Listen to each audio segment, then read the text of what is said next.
Bismillahirrahmanirrahim, salam alaikum. Bonsoir. Pour la correction de l'épreuve de fin de semestre 1, électronique de puissance avancée. Alors, concernant les questions de cours, bon, une petite remarque pour chaque partie, question de cours ou bien exercice, essayez d'arrêter la vidéo, la bloquer et faire l'exercice toute seule et trouver la solution. Ensuite, voir la suite de la vidéo pour la solution. Ok? Alors, question en cours. On a un montage constitué d'une source d'alimentation, un hacheur et une charge. On a les courbes suivantes de courant et tension, voire figure. La tension en bleu et le courant en vert.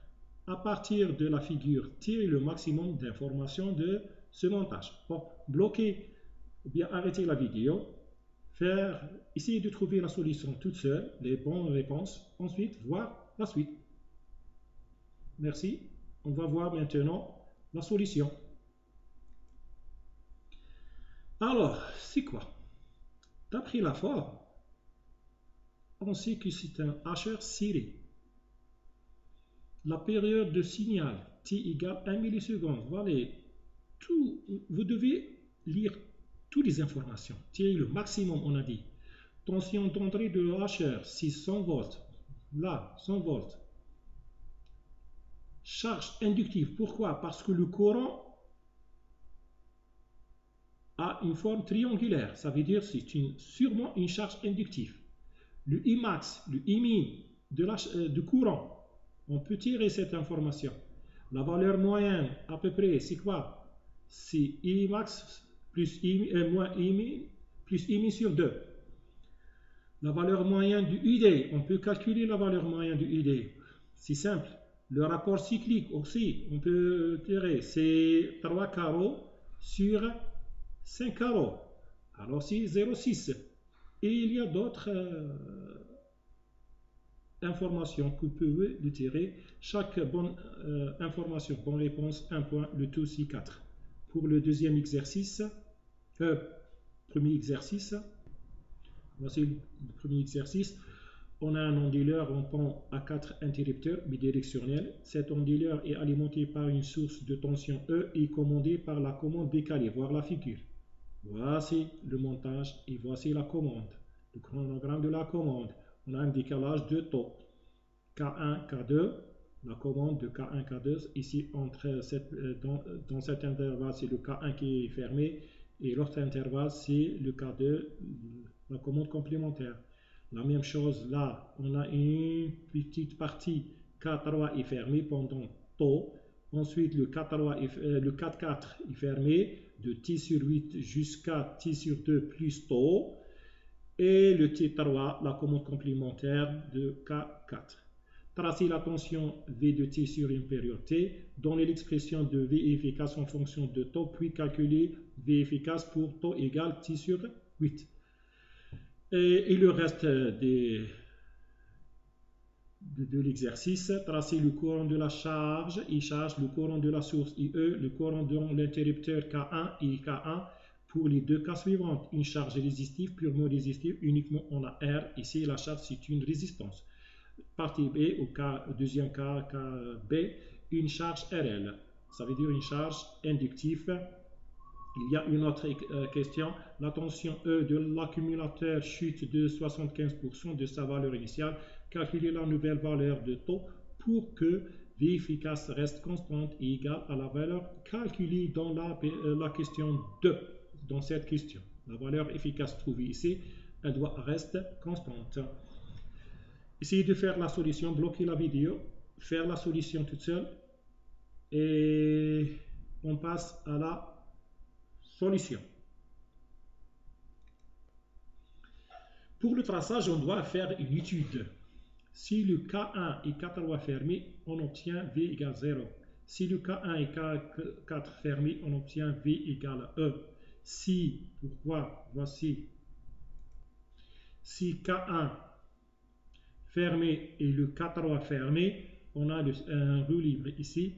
Ça veut dire on a 0. V égale 0. Si le K1 fermé, le K4 fermé, on a V égale à E.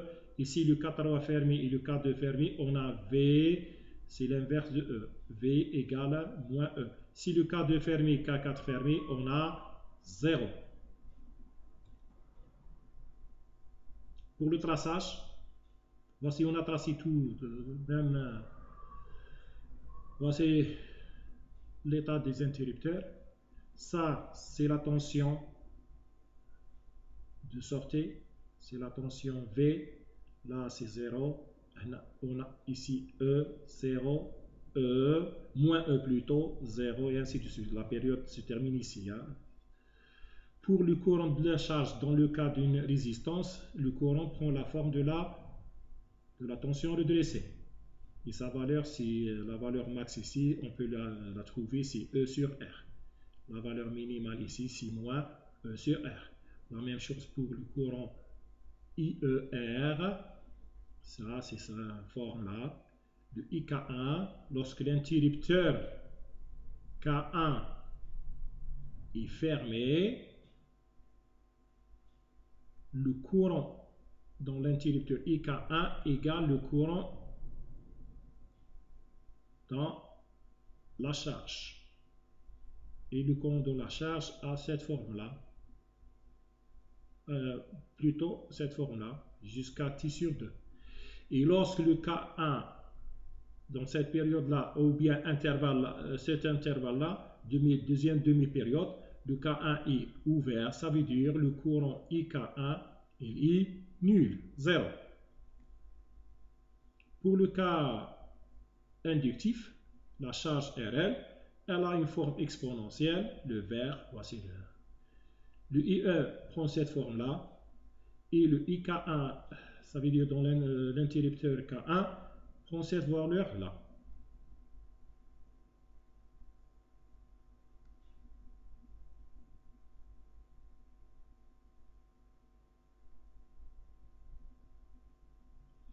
Pour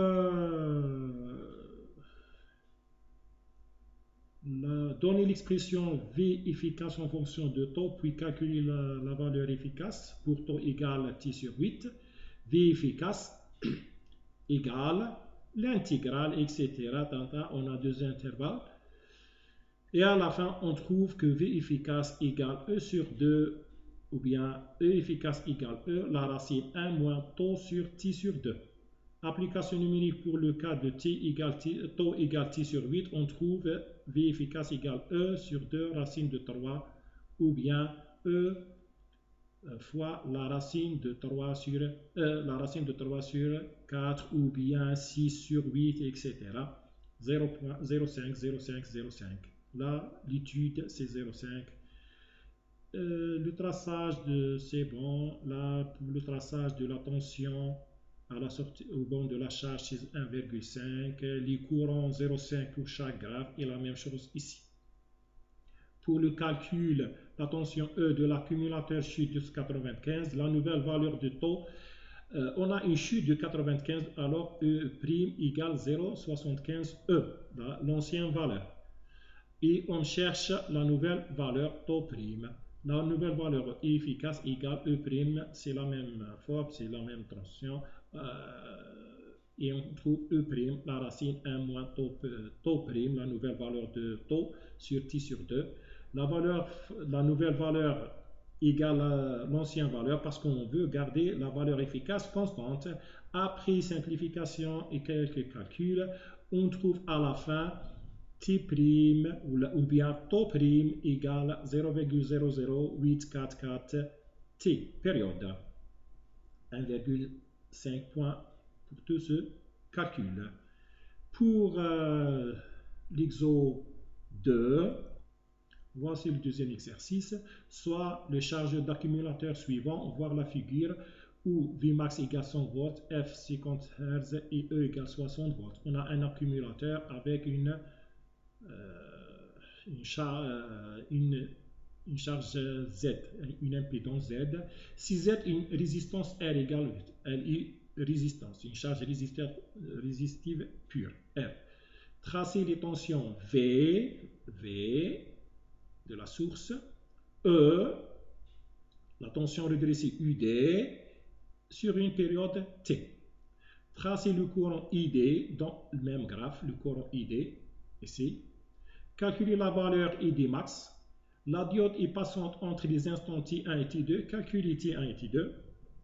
Calculez à la fin, calculez les valeurs UD, la valeur moyenne de UD, cette valeur-là, et le courant ID.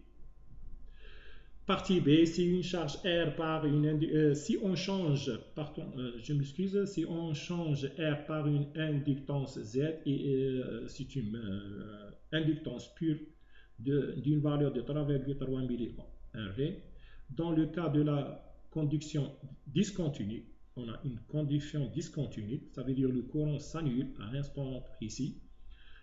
Tracez V, E, UD et le courant ID dans le même graphe. Uniquement faire l'étude et tracer. Essayez de faire la solution. Stoppez la vidéo, arrêtez la vidéo, faire la solution toute seule et on passe à la solution.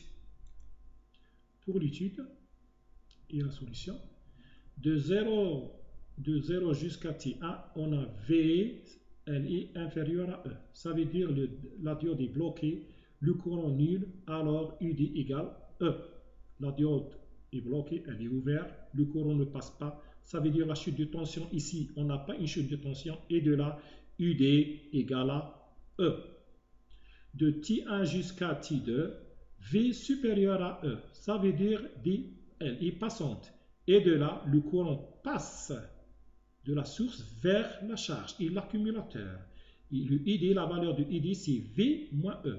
V moins E sur R, parce qu'on a une charge résistive, R. Et UD égale V. UD égale V parce que la diode est passante. De T2 jusqu'à T, on a V inférieur à E et le courant nul. La diode est bloquée et UD égale à 0. Voici pour le traçage. Ici, le noir, c'est la tension V. Le bleu, c'est la tension d'accumulateur E égale 60. Et le rouge, c'est la tension redressée. Et le vert, c'est le courant redressé, ou bien le courant qui traverse la charge, l'accumulateur. Et là, on a deux instants, T1 et T2. Pour le calcul de ID max, cette valeur-là, c'est quoi? Pour la charge résistive, on peut calculer facilement ID max égale V max moins E sur R. Application numérique et on trouve ID max égale 4 ampères, 1 point. Là, pour chaque graphe, c'est 0,5 et pour l'étude, c'est 0,5. La diode est passante entre les instants T1 et T2. Calculez les T1 et T2. Comment on calcule le T1? Le T1, c'est l'instant d'intersection entre la tension de la source et la tension de l'accumulateur, 62. À quel instant la forme sinusoïdale égale E? C'est simple. Vt1 égale E de T1. Ça veut dire Vt1 égale E. Vmax sinus oméga T1 égale E. T1 égale arc sinus E sur Vmax sur oméga. Application numérique, on trouve T1 égale 2,048 millisecondes. Pour le T2, comment on calcule le T2? Cet intervalle ou bien cette durée-là égale à cette durée-là. Et de là, T2 égale T sur 2 moins T1. Application numérique, on trouve T2, c'est 20 millisecondes sur 2 moins 2,048 millisecondes. T2 égale 7,952 millisecondes. Pour la valeur moyenne, c'est quoi?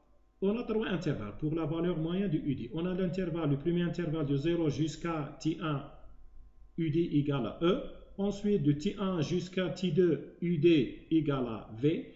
Et de T2 jusqu'à T, UD égale à 60. On a trois intervalles pour la valeur moyenne, c'est 0,5 pour cette forme-là.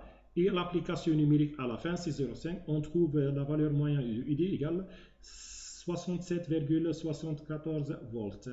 Le UD dans le cas d'une charge résistive, si UD, la valeur moyenne de UD moins E sur R, c'est 0,774 ampères, 0,5 points.